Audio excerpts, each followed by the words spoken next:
मैं ब्राह्मण हूँ। यूजीसी पर ब्राह्मण शेरनी ने भरी ललकार, शिक्षा के मंदिर में बनाया था कुछ लोगों ने शिकार। अब छिड़ा ऐसा महासंग्राम, ब्राह्मण समाज ने ईंट से ईंट बजाने का किया ऐलान। अकेली रुचि तिवारी झांसी की रानी बनकर लड़ी, लेकिन कुछ लोगों ने पार की सारी हदें। अब शब्द कहे, किया अपमान, सोशल मीडिया पर किया ब्राह्मणों ने आर पार का ऐलान। दिल्ली यूनिवर्सिटी में यूजीसी को लेकर हल्ला बोल, अकेले रुचि तिवारी की दहाड़ में उठा कंपन। आखिर कौन है वो लोग जिन्होंने बनाया शिकार की सारी मर्यादा शिक्षा के मंदिर में पार।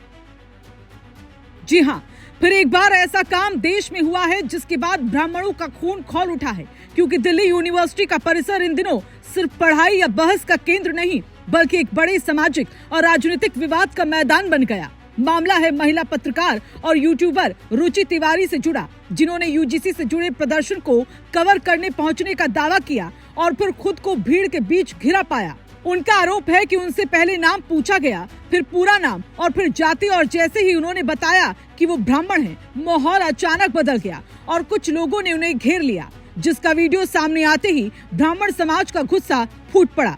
रिपोर्ट्स की माने तो इस मामले में रुचि का कहना है कि कुछ लोगों ने इशारा किया और देखते ही देखते भीड़ उनकी ओर बढ़ गई।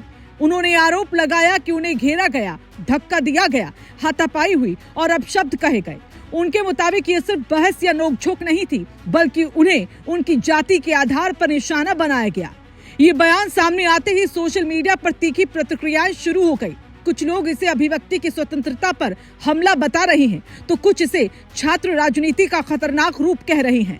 मामला यही नहीं रुका। रुचि ने यह भी आरोप लगाया कि उनके आसपास मौजूद कुछ लड़कियों ने उन्हें धमकी दी और कुछ लोगों ने सबक सिखाने की बात कही। उन्होंने पुलिस में शिकायत दर्ज कराई है और कहा है कि उन्हें कानून पर भरोसा है। पुलिस ने जांच शुरू कर दी और कैंपस में सुरक्षा बढ़ा दी गई। हालांकि विश्वविद्यालय प्रशासन की ओर से अभी तक कोई औपचारिक बयान सामने नहीं आया, जिससे सवाल और गहरे हो गए। घटना के बाद परिसर में दो तरह की आवाजें सुनाई देने लगी। एक पक्ष का कहना है कि अगर किसी महिला पत्रकार के साथ जाति पूछकर दुर्व्यवहार हुआ है तो ये बेहद गंभीर मामला है और इसकी निष्पक्ष जांच होनी चाहिए। दूसरा पक्ष ये कह रहा है कि पूरे घटनाक्रम को राजनीतिक रंग दिया जा रहा है और सच्चाई जांच के बाद ही सामने आएगी। लेकिन जिस तरह वीडियो वायरल हुए और बयान आए, उससे माहौल गर्मा गया है। बता दें, सोशल मीडिया पर ब्राह्मण समाज से जुड़े कई लोगों ने तीखी प्रतिक्रियाएं दी हैं। कुछ संगठनों ने कहा कि अगर किसी को उसकी पहचान के आधार पर निशाना बनाया गया है तो ये शिक्षा संस्थानों की आत्मा पर सवाल है। वहीं कुछ छात्रों का कहना है कि विश्वविद्यालय बहस का स्थान है, लेकिन किसी के साथ भी हाथापाई या अभद्र व्यवहार को सही नहीं ठहराया जा सकता।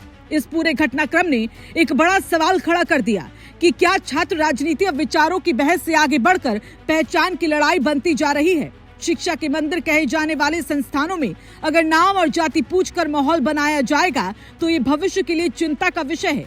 विशेषज्ञ मानते हैं कि विश्वविद्यालयों में असहमति स्वाभाविक है, लेकिन उसे हिंसा या व्यक्तिगत हमले में बदलना लोकतांत्रिक परंपरा के खिलाफ। रुचि तिवारी का बयान सामने आने के बाद समर्थन और विरोध दोनों की आवाजें तेज हैं। कुछ लोग उन्हें साहसिक बता रहे हैं तो कुछ पूरे मामले की निष्पक्ष जांच की मांग कर रहे हैं। फिलहाल एफआईआर दर्ज हो चुकी है और पुलिस जांच कर रही है। आगे की तस्वीर जांच के नतीजों से ही साफ होगी।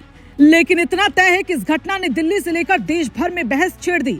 सवाल सिर्फ एक व्यक्ति का नहीं, बल्कि उस माहौल का है जो हमारे विश्वविद्यालयों में बन रहा है। क्या ये टकराव आगे और बढ़ेगा या जांच के बाद स्थिति शांत होगी, ये आने वाला समय बताएगा। फिलहाल शिक्षा के परिसर में उठी ये लहर सियासी और सामाजिक दोनों स्तर पर असर डालती दिखाई दे रही है। अब आगे क्या होता है, ये देखने वाली बात होगी।